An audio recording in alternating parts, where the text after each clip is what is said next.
a bit. So I'm looking forward to it because there's so many angles to attack it from. That's what I love about this game. So many angles to attack from. It's just gorgeous, absolutely beautiful, beautiful game. While you're listening right now, if you can hear my voice, that means you're getting the special stuff. And what that really means is this is the 81st episode of this show, and I have put up the vast majority of episodes on Anchor.fm, and they distribute or disseminate to Spotify. So going through all the steps with that, and looking forward to hearing people just hear us. Some segments aren't going to make sense, but bear with us; it'll make more sense. And just get some feedback, get it out there. Hopefully, folks like what we got going on, and you'll follow us to this transition. I don't think it's going to be a huge change. It's going to be a nice, focused change. And let's see what's happening over here. Yeah. We're getting a long YouTube intro tonight. You guys are really getting the Bobo Coco. I'm gonna go ahead and call it. I can't imagine that we're not live. It may just be me, but no, it is. I was a little late. It says yeah. Now I think maybe we are. We'll see. Oh, yep. There. Hey. All right.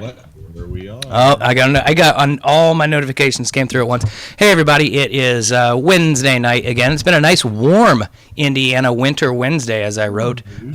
Took the dog for a double walk today, twice as far as we had been. Did really great and enjoyed the weather. So I hope you all did too. It's the Evan and Aaron show. I am the Aaron. That's the Evan, and together we make up the title of the show. I want to ask you about your walk, man. Now, is this the first? It can't be the first walk with the new. No. Like I said, it was a double length late up until let's see.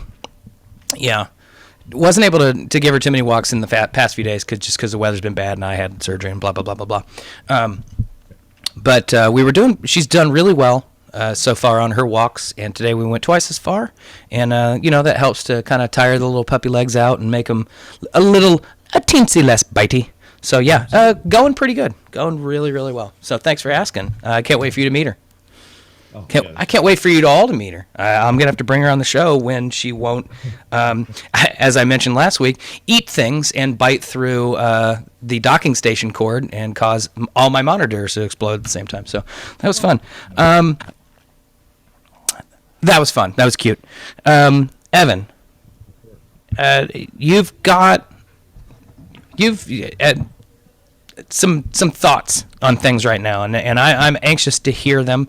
I've got thoughts too, but Mark Meadows has been served with contempt of Congress, and almost, I wouldn't say gleefully, but very much authoritatively, the reasons why were read out by GOP Liz Cheney, and then she read the texts that several different people had sent. By the way, it turns out Jim Jordan sent one of those texts. And so she has been an outspoken anti-Trump GOP person. And I think you have some thoughts. Yeah, I do. First of all, I have never been a big Cheney fan. Admittedly so. I've never really paid that much attention to it. Other than to think that she just kind of swam with the fishes and came to the GOP, just kind of going with the flow.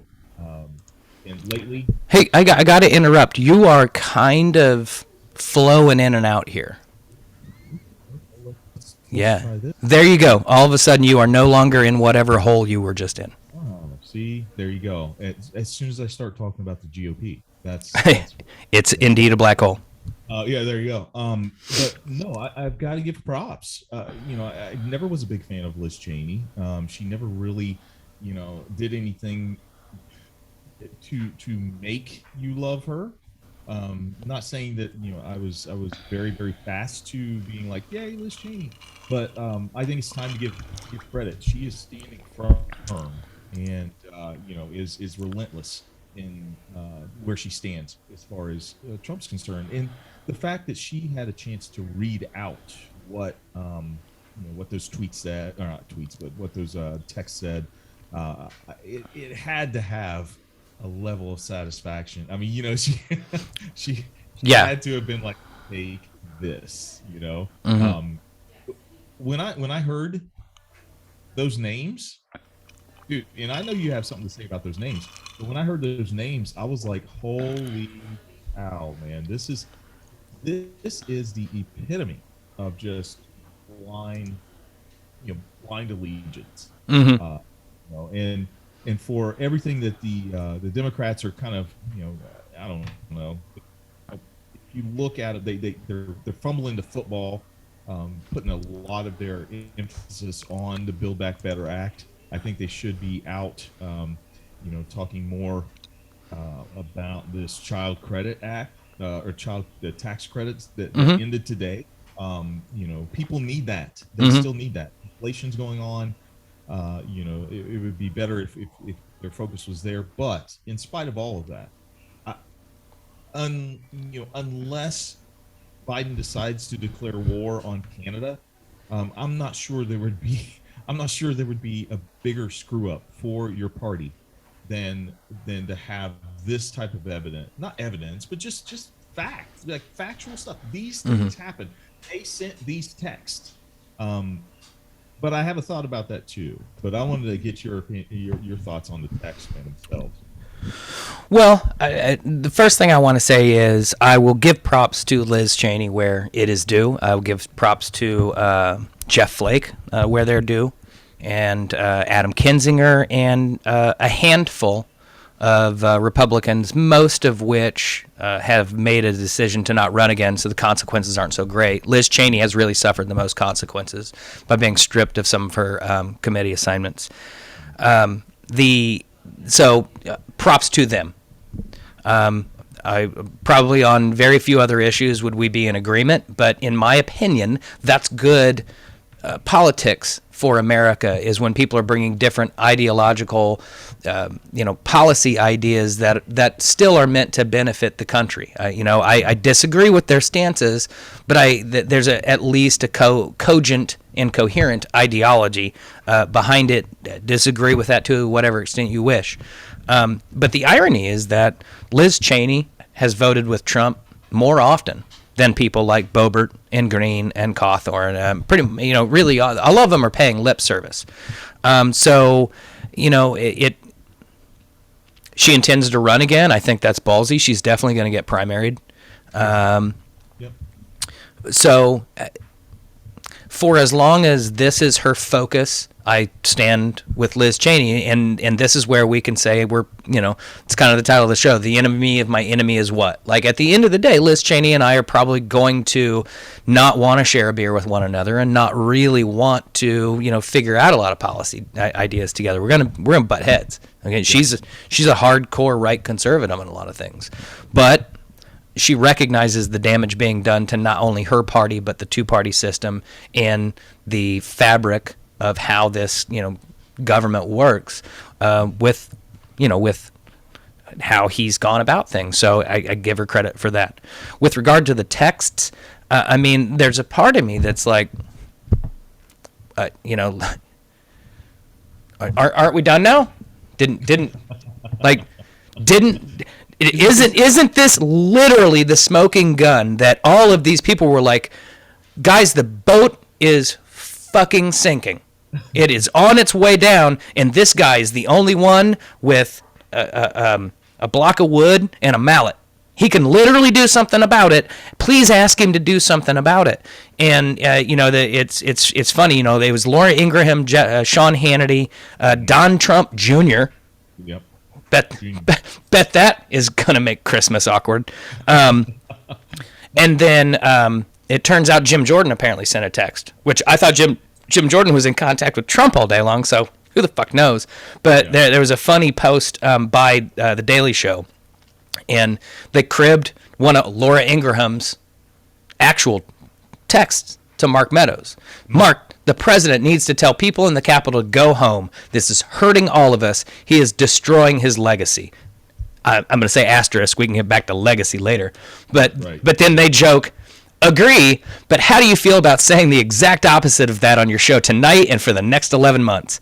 I mean, this demonstrates that there is truly malice aforethought here, that they absolutely believe one thing. This is dangerous. This is horrible. I love this country and do not want to see what's going on here, even though I might actually agree with the sentiment. What's happening here is horrible. Yeah. And then not hours later turn around and say this is Antifa, that this was out of, this was Pence's fault, or this is Biden's fault somehow, or this is the fault of Hillary Clinton. Whoever, the scapegoats run galore in moments like this. And I don't know what more a person with an ounce of skepticism in their body needs to say, you know what, these Fox people have just straight up been lying to me for so long. It doesn't mean you automatically turn into a gay, black, Jewish, laser shooting, transgendered tree hugger. It means you're acknowledging a path that you walked down. It has failed you, and at every step of the way. That's a tough reckoning, but the alternative is to just keep sheepishly believing the lie? Evan. No, man. Hey, MSNBC has a great podcast out right now called American Radical, and it chronicles the death of one of the four that were killed in the riots. One of the participants, I forget her name right now, but she Ashley. What's her last name? I forget. Was it the one, the Air Force person who was shot? No, not her. It was the woman that was trampled outside the Capitol. Yeah, she was trampled. She also suffered a massive heart attack brought on by doing way too much, I believe, methamphetamine.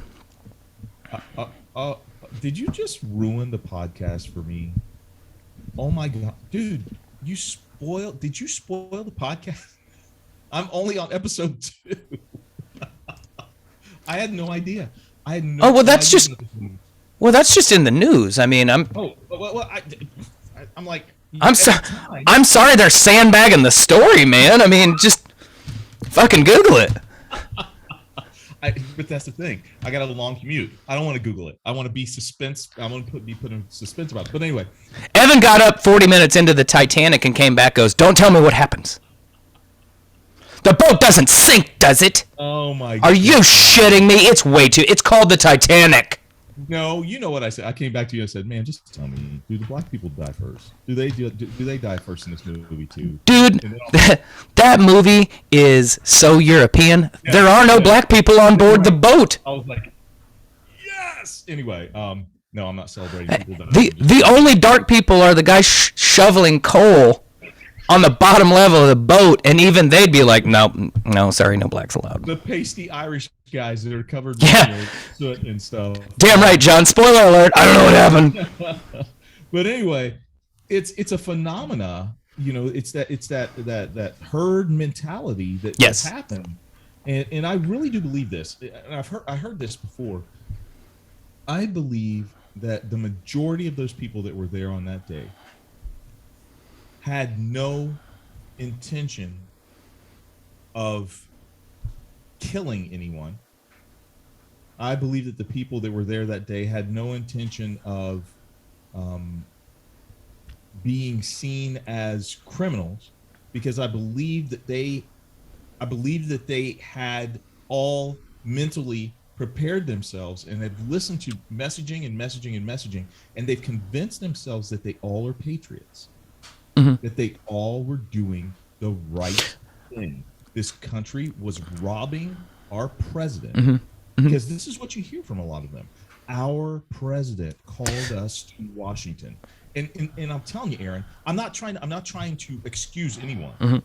They all need to go to jail. They committed insurrection. It was an attack on our government. But I'm saying this is that if those people came out for a rally like that, these rallies are still going on.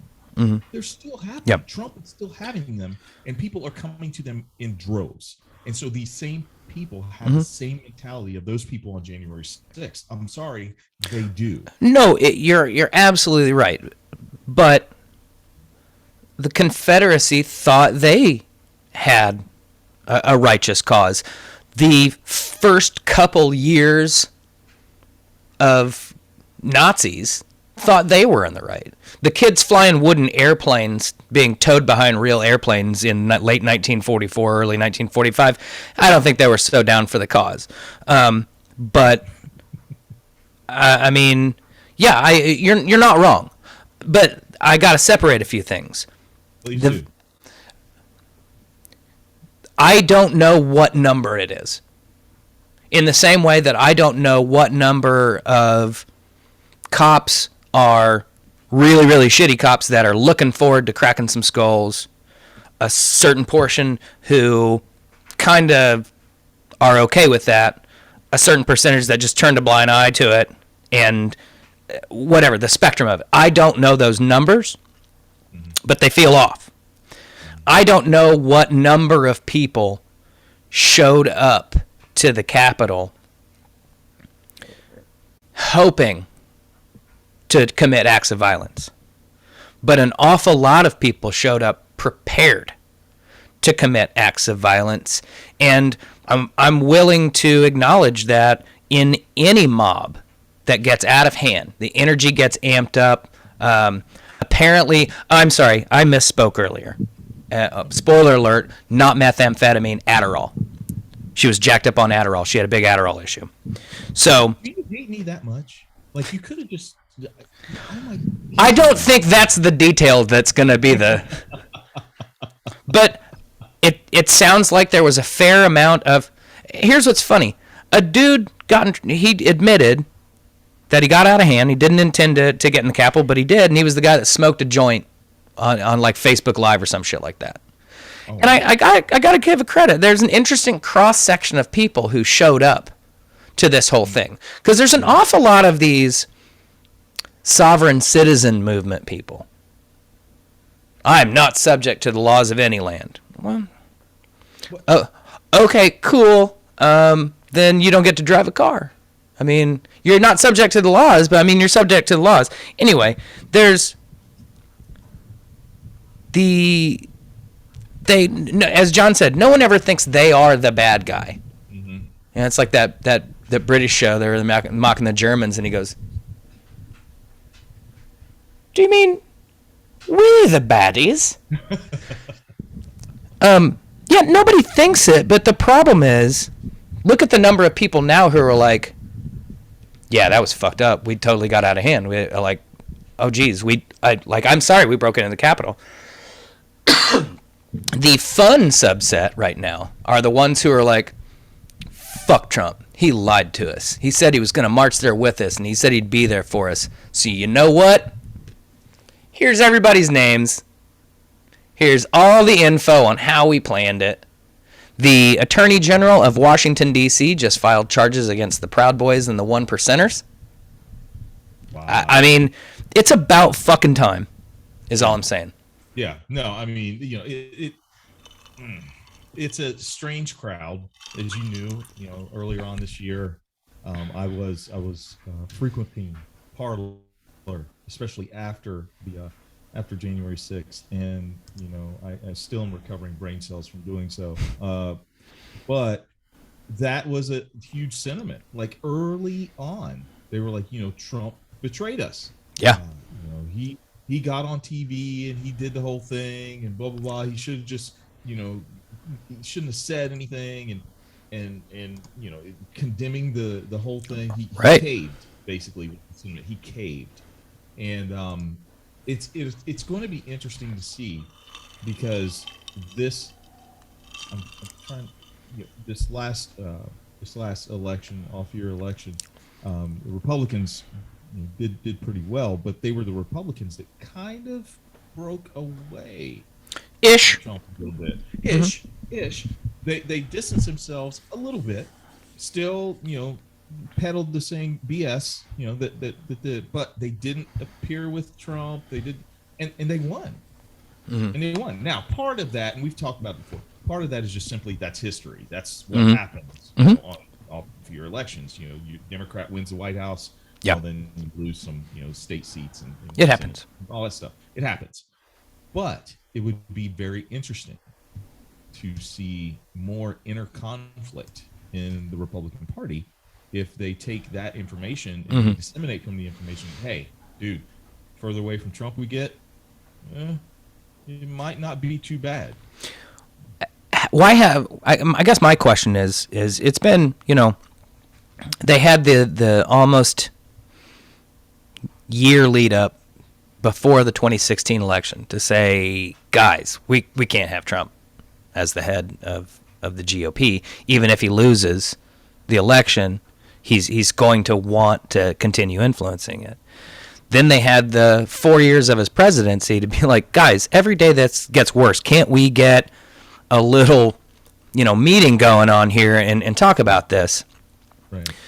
But here we are 7 years later. And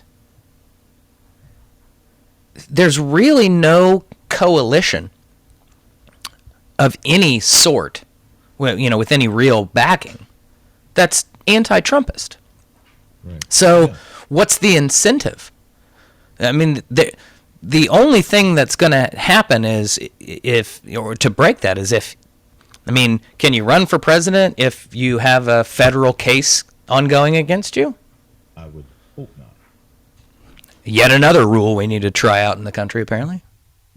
Thanks a lot, Thomas Jefferson. Appreciate it. Anyway, and with that, my friend, it brings us to halftime. And I'm kind of chill at this halftime because we lost somebody today that meant an incredible amount to me, not personally, but probably the majority of America, through literature, through activism, yes, through just standing up in the face of just brutal tyranny. We lost Bell Hooks today. Yeah, we did. You do not know who Bell Hooks is out there. Do not capitalize her name. She did that on purpose. Mm-hmm. It is lowercase b, lowercase h, and it is an incredible story that she has. Born in Kentucky and died in her hometown of Owensboro, I believe. And so my halftime shot goes to Bell Hooks tonight. Just with all the respect and love for all of the work that she put out during her time here with us. So Bell Hooks. Yeah, Bell Hooks. I know her as an activist. I know the last few years where she, spent a lot more time in the spotlight than I think she probably really would have wanted to. I think she, not that she shrank from anything, but I think her voice was her literature, her writing, her pen was definitely her mighty sword, and I think she liked it that way. But yeah, I believe way too young too. Correct? 69 years old, man. All right. Well, she did not see things. Right. Yeah. But she did not see things. But that just that. Yeah. I mean, it's sad either way. We ultimate fighter for women, minorities, LGBTQ, just incredible soul. Yeah. Incredible soul. So Bell Hooks. Bell Hooks. Launcha.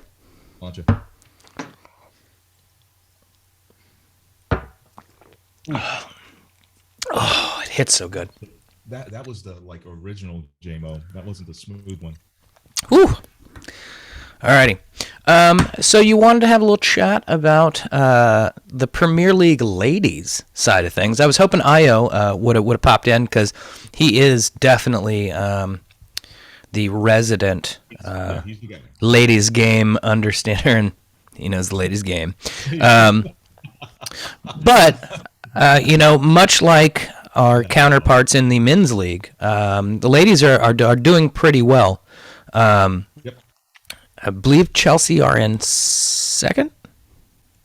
Third. Third. I think third. Okay. third. Yeah, Yep. I think it's Man City, Liverpool, then us. Okay, yeah, and United are fifth on goal differential. We're tied on we're fourth. Arsenal's number one. Which is, you know, hey, Arsenal women, way to go.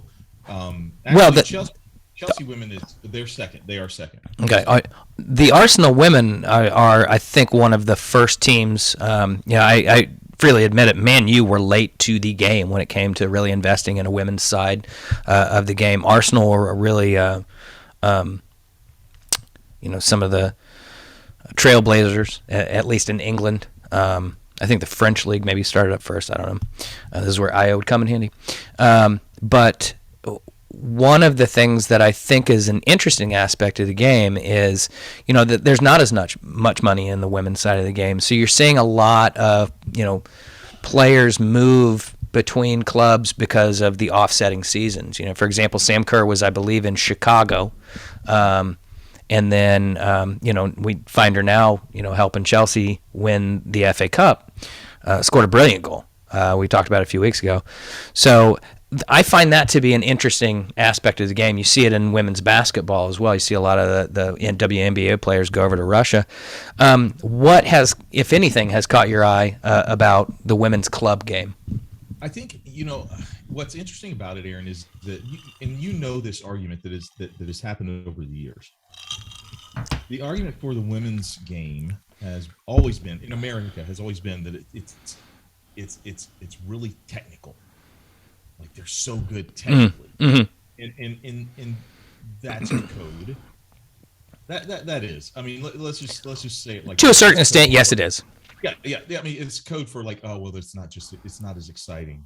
They're not as fast. They're not as strong. They're not. And it's BS. It is absolutely BS, because if you watch, and I sat down and I watched a match. Actually, Chelsea, the women play tomorrow, I think. Yeah, it's their final group stage game. And it kicks off at 8:00 UK time. So I'm not sure what that is here. I think it's 3. Yeah, it's a 5-hour difference. Yeah. So if you take the time to watch these ladies work, it's an incredible game. I will say that they are just as athletic. They're just as rough. Yes. You know what? Sam Kerr, full head of steam, trucked the guy that came onto the field. That was awesome to watch. It was incredible. And so, it's amazing to watch this game and to realize that, on the pitch, women have just as much draw, or it should have just as much draw as the men's teams. They should, absolutely, because when you break it all down, sports has to be entertaining. It's about entertainment. And if you watch a women's Super League match and you're not entertained, something's wrong with you. Well, I think a couple things have happened, and that is the women's game has just improved. I know what you're saying. It was what was said about the WNBA for a long time, and now it applies to women's soccer. That to a certain extent, their technique is incredible. Was code for, but it's not quite as exciting to watch because the physicality doesn't match the men's game, and there is a certain objective truth to that. But I think enough guys our age and younger than us have had children, girls, and they've grown up watching the game, and they've gone, damn, there's no difference in the fire and the passion and the decision making. There are certain aesthetic differences between the games, and quite frankly, there are times where I prefer watching the WNBA for the technique of it. Yeah, it is impressive to watch somebody do a 360 windmill dunk. Awesome. That is cool. Alley-oops are cool, no question. But you know what also is cool? 6 passes that end up in the Princeton offense backdoor cut and an empty layup. That's pretty, in the same way to me that, I love scoring goals in soccer. It's an awesome feeling. But to me, the best possible feeling is when I look up and I play a pass that nobody else on the field sees or can do, and all of a sudden you look up and you're like, oh, he split 3 defenders and the ball's right on the foot of his attacker alone with the goalie. That's exciting to me, and that doesn't take incredible athleticism. That takes practice and precision and an understanding of the game itself. It's like we said, I mean, the best compliment we could pay to Carly Lloyd was you didn't think about whether you didn't say she's good for a woman. You just watched her play the game and said, I don't notice anything at all, because she was also a superior physical athlete. So Io, you've come late. The question I have, and I was saying I find it an interesting aspect of the game that because I'm guessing because there's not as much money in the game, there's an allowance for all these players to sort of move around. I won't say freely, but like we're saying, Sam Kerr was just playing either for Sky Blue or Chicago, which may be the same thing now that I think about it, and then is now playing for Chelsea. So, one, what are your thoughts on that? And two, it seems like they don't always come back to the same team they left. So I'm not familiar enough. Most of the time I see an NWSL headline, it's a negative one about another coach having been an asshole for years and ownership turning a blind eye. That's a whole other conversation. That's 5 minutes of infamy for Io down the road. But Io, give us a little feedback on, how, and hey, if you want to jump in, I can shoot you the link right now if you want. But just some thoughts on that. I find that an interesting aspect of the game. I knew the Man U ladies played Everton in the FA Cup today, and woohoo, 2-0. Unfortunately, there was almost no way to watch the game. I even went on MUTV to see if I could get to it, and they wanted to show highlights of Manchester United beating Chelsea in 1995 or some shit like that. No disrespect, that's not a dig. It was just like Man U Chelsea game. I want to say it was the Man U Chelsea FA Cup from like 10 years ago, which I think you guys won. That was when Drogba scored the game winner against Timmy Howard. Drogba. Timmy Howard. So John says, well, actually, let's go back to Io. Io says, and now there's more investment. Barclays just announced that they're going to invest like £30 million in the league for 3 years. I did not know that. That's the second aspect of what I was going to get to. It's now, the women. I think the U.S. women's national team, not to give them credit for everything, but I think the U.S. women's national team has shown that it's viable. There's money. I mean, the U.S. women win a World Cup or an Olympics, and then they do a victory tour, and every game is sold out. And it's not just club teams buying U10 tickets. I'm seeing college age guys following the U.S. women's national team. Take that however you will, but I mean, there is interest in the game, and I love watching the women play. I don't watch the club sport as much because it's limited, and probably when those games are being played, everybody's got their interests. And again, the movement of the players, yada yada. But I want to say between the WSL, NWSL, and WNBA, viewership was up like 450%. So all of a sudden, the TV networks are going to look at this and say, you know what? We're going to give this a cut. This is worth it, Absolutely. This is going to make us money. By the way, those of you out there who are Blues fans, sorry. You know what? I'm looking at the the Facebook feed, and I'm seeing you still talk, but I'm not hearing anything, so it's delayed. So I got. There's like a 25-second delay between it if you watch it back. Yeah. Those of you who are fans of the Blues, the ladies will actually, the live video stream of the match will be on chelseafc.com. So that's a good thing. And also, if you've got the Fifth Stand app on the phone, Chelsea's app, you can watch it on there too. John says when I could do a sliding clear to the forward's foot, that was better to me than scoring. Women seem to have full field vision that men don't do as much. That's just, man, that just speaks to how good you are, John.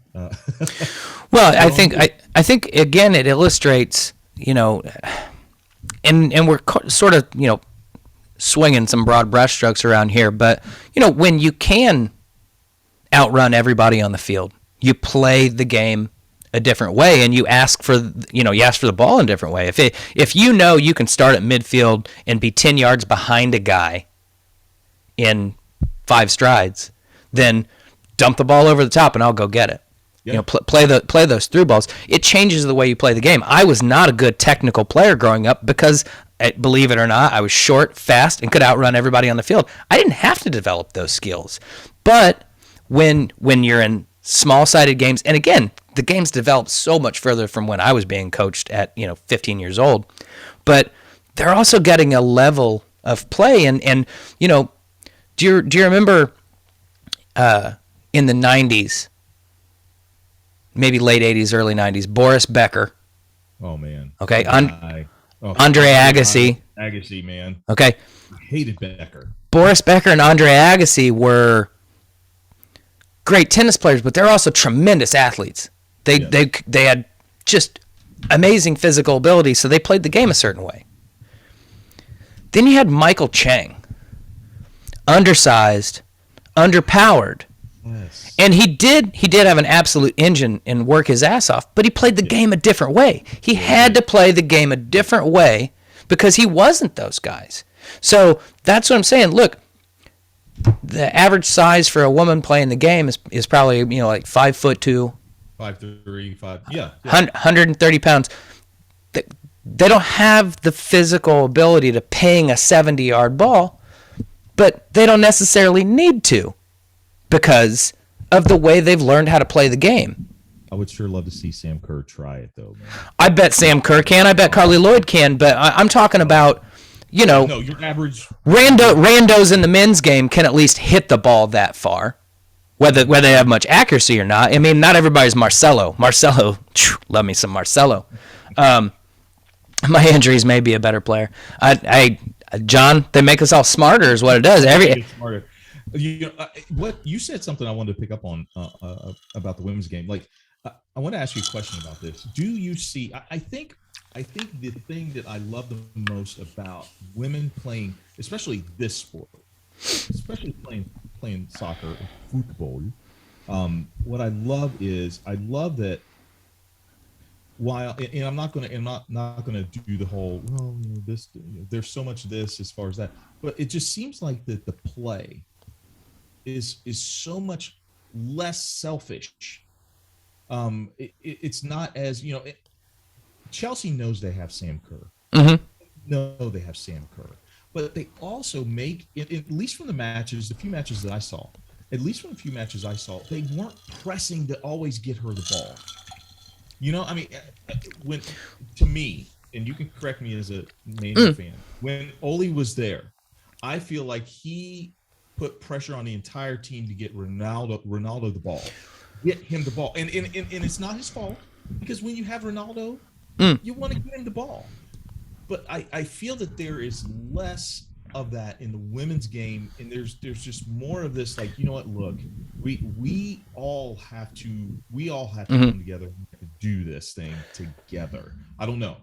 I'm going to lend my experience as a coach to this one and say that I don't in any way think that Ole was telling guys to play the ball to Ronaldo.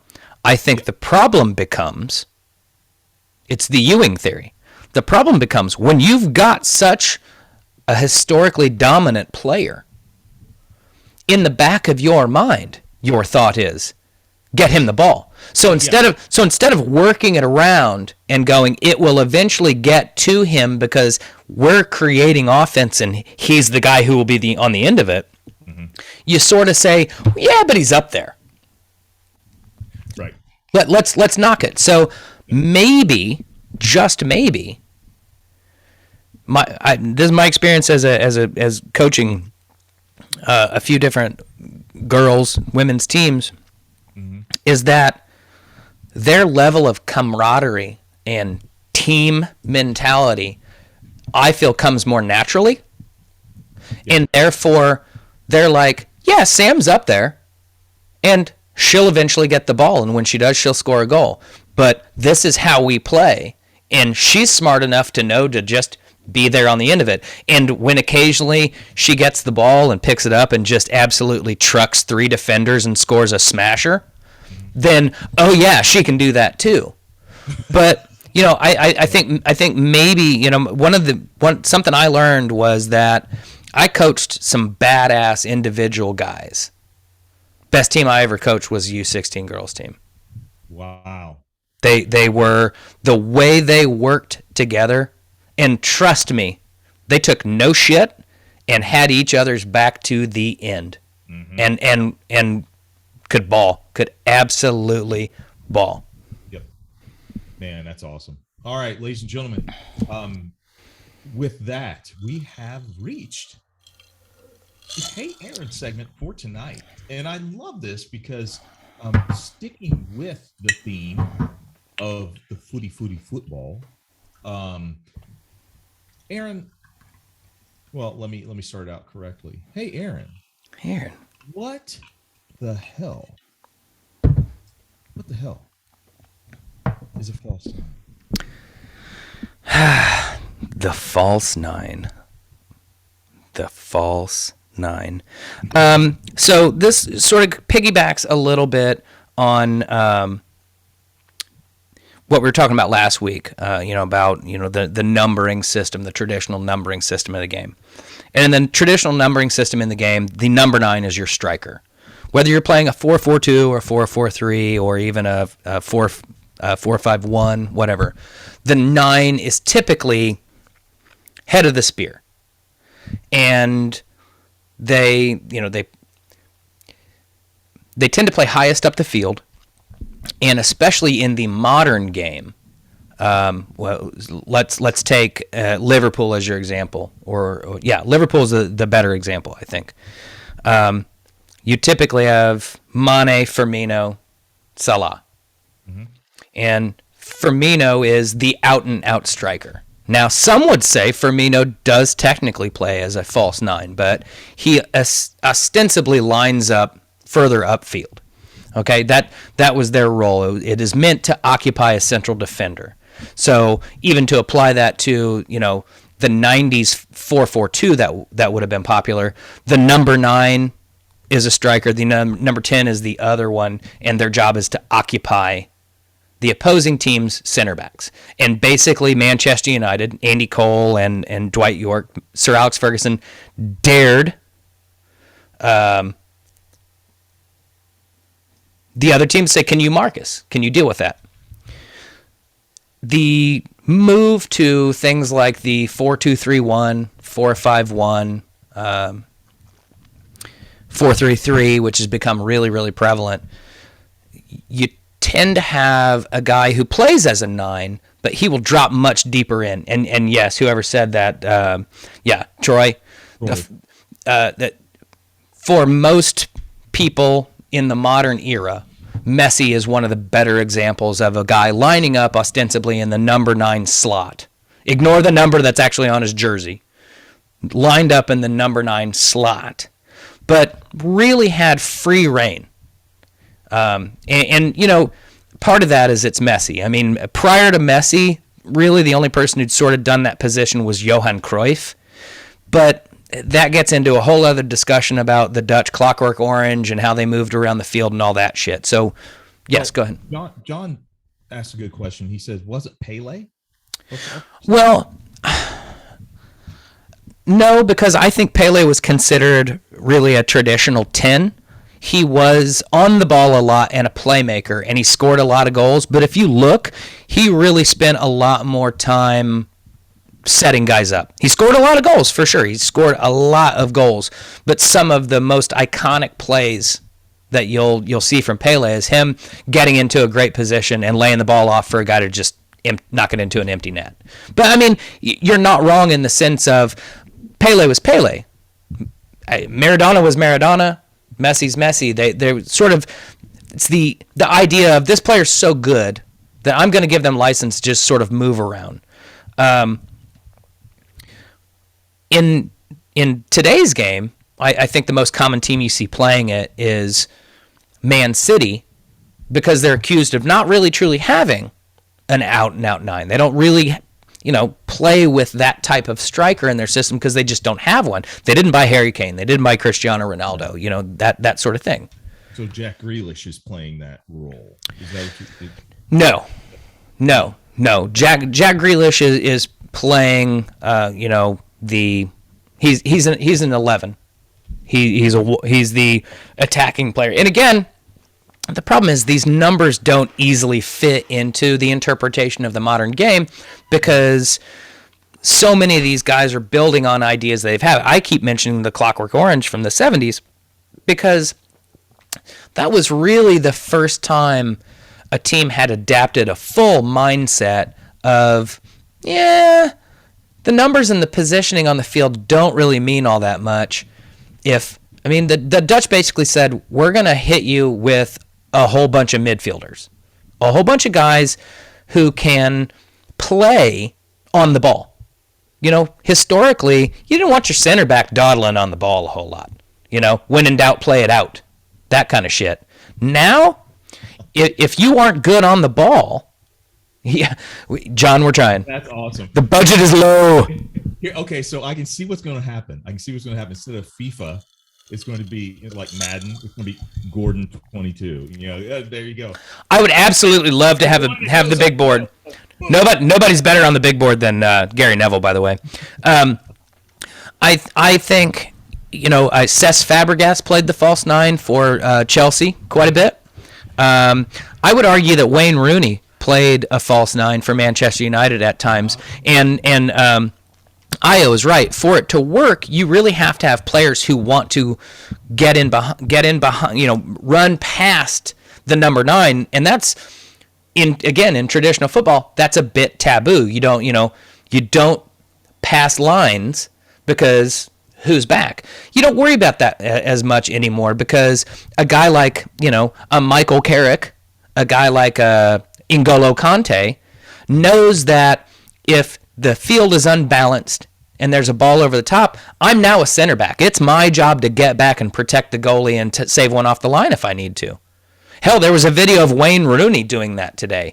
The modern game dictates that most players on the field recognize the need. If all of a sudden I find myself in the left back position, I can't just punt and be like, "Oh, I'm a striker. I don't know what I'm doing." Nah, man, you need to dig in, go back to your defensive fundamentals, shunt the guy out to the wing, and wait for your protection to show up. So what you're saying is that the game has evolved somewhat from just being strictly by the numbers to where absolutely you're kind of like a hybrid when you're out there. You're a 9. You might be a 9 one day. You might be an 11 one day. It just depends on the situation you're in. Well, and to that point, we talk about 3-5-2, 4-2-3-1, 4-3-3, and all that stuff. That's just where you're trying to start on the field, right? But I mean, how often is Reece James well into the attacking third? Okay? How often is Jordan Henderson dropping right back to his own 18 to help out? I'll give credit where credit due. Mo Salah gets back really hustling on defense sometimes. You don't want him to have to. But yeah, again, Troy's right. Different teams run different tactics. You can line up in a 4-3-3 and play counter-attacking, or you can gegenpress. You can line up and, to some people, a 5-3-2 is defensive. It really depends on what you're telling your outside backs to do and when do your central guys push up. There's all of these sports have such great complexity. The beauty is you kind of get to watch it unfold in real time all the time in soccer because you don't go back to your starting points. The court isn't this big. There's an awful lot of shit going on, and you'll watch guys point and say, recover for me until I can get back to this spot. And then you'll watch teams truly reset the ball, go back to their goalie and try to get it to the spot on the field that they want so they can begin. And then it's an orchestra. Okay. We ultimately want to get it up here to Sergio Aguero, but I'm just not going to hoof it 70 yards. I know that if we play these 10, Pep Guardiola knows that if every one of these guys responds in the way they're supposed to, the end result is Sergio Aguero tapping the ball in the back of the net. Troy says also teams look different attacking than what they defend. Most common is defending with the block of 8 Right. on top of the 18. Well, they don't attack in that same formation. No, that makes sense. That makes absolute sense. Thank you for explaining that, Aaron. But I have a lightning question for you. Awesome. Better manager. Pep Hamilton, Jurgen Klopp. Pep Guardiola or Jurgen Klopp. Wow. I think at this point you've got to say Pep simply because what he has achieved. Okay. They're both truly tactically, masterful. Thus far, I think Jurgen has more of a, I don't know if plan B is the right way to put it, but he adjusts better than Pep does. Pep, as Ayo will say, Pep has a tendency to outthink himself in games. Okay. He's truly a Jose and Van Gaal protege in the sense of every once in a while I just outthink I'm so smart I'm Charlie by the board with all the strings, man. I'm smoking cigarettes and like, no, what's gonna happen? Nah, man, just do what you did to get here. I think Klopp may ultimately, look, trophies are trophies, and you don't, Pep could sleep on a bed of trophies. Got him. Jurgen's on his way. And Pep has never had to be at a team without a massive budget that didn't already have world-class players at it. Pep did good work with Dortmund. He did good work. I believe he was at maybe at Hoffenheim before. I can't quite recall. So Klopp's got bona fides of truly bringing a team up. But every team Pep Guardiola coaches gets better in a second season, and he has won something everywhere he's gone. So it's Pep until Jurgen outdoes him. Player who's playing better right now, Harry Maguire or Thiago Silva? God, I mean, I watched a bad YouTube video of just completely horrible takes, and somebody was talking about the kind of form Thiago Silva's in. I don't think it's great, but I've soured on Harry Maguire. I don't like to diss on too many players, but if I had to pick between the two right now, I think Thiago is better on form at the moment. Okay. If I were the coach of Chelsea or the coach of Manchester United, I wouldn't be starting either of them. Okay. And then the last thing is the better goalkeeper right now, and I think that I know where you're going with this. David De Gea or Edouard Mendy? Of the three questions you've just asked me, this is the most difficult because both of them are about as on form as you can ask a goalkeeper to be. Both of them have come up with tremendous saves in the midst of their team not playing well. I mean, look, Man U did not look great against Norwich the other day, and had they been playing anybody but Norwich, De Gea would have had to have stood on his head even more than he did, and he still made two saves that you look back and you're like, what? But Mendy kept Chelsea in the match the other day against Leeds before they finally got bailed out by a pretty stupid Leeds tackle. As far as, I mean, that guy needs to know better. Not only is it toward the end of the game with a whistle-happy referee, it's fucking Rudiger. What is he going to do? Rudiger's going to get that ball and, like, clippity-clop it into the stands. He's not going to do anything right there. But here's what I'll say about that, and I was hoping you'd go there, because when you look at the replay, the dude kicked Rudiger in the leg. It's in the box. There's absolutely no reason for this. I mean, if I'm that guy, I believe it was a click. If I'm that guy, I'm doing exactly what you do in the NBA. I'm putting a hand on the guy's hip. I'm barring him like this, and I'm just walking him out. Right in the middle of his back, so he can't flop over. He can't do this, can't do that. He's not going to turn on you. It's Rudiger. What Antonio Rudiger wants in that moment is an overlap or a layoff. He honestly, he's a turtle on a lamppost. He doesn't know why he's there, and he needs your help getting off of it, and the Leeds player obliged. And he did what a really good EPL player does. When you're given the opportunity to get out of a situation, you take it. Yeah. And all technicality, it was a foul. Yeah, absolutely. The antics after the game are a little off-putting, and I don't know enough. I'd say both the Leeds player and Rudiger were kind of out of line. I didn't understand why Rudiger. I mean, you've won the match, dude. Just point to the scoreboard and go drink a beer. Lukaku's like, come on, bro. Yeah. Let's go. Let's go. Yeah. So back to your question, I just don't think there's a whole lot between De Gea and Mendy at the moment. I take Dave because Dave's already with the club. But if you told me I was playing a game this weekend and Mendy was my goalie, I wouldn't be mad about that either. I just think they're both tremendous at the moment, and I think they're both better than Alisson or Becker, or than Alisson or Ederson. So, just saying. And with that, ladies and gentlemen, that is the end of the Hey Aaron segment. Thank you guys so much for watching with us. We appreciate you. Now we go into our final act of the show, where Aaron sends us out and he gets his final word. So, Aaron, send us out, brother. What you got? You know what? I'm going to keep it going with just the soccer theme. We got a really great crew tonight, so they're the best ones to hear what we got coming up. You know, we're kind of taking the show into a slightly different format.